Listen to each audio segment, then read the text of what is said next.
Assalamualaikum warahmatullahi wabarakatuh.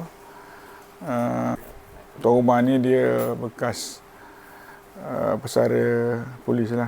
Hampir berapa tahun berkhidmat polis ni? 20 tahun dah. 20-30 tahun?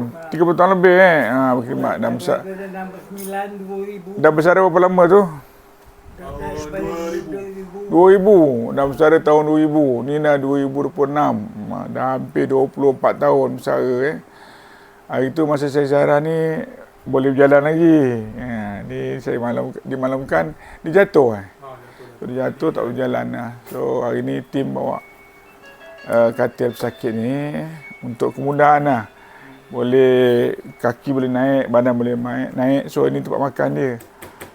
Kalau nak makan nanti boleh tak makan kat sini lah. Bagi kemudahan dia lah. Mudah-mudahan bertambah sihat lah.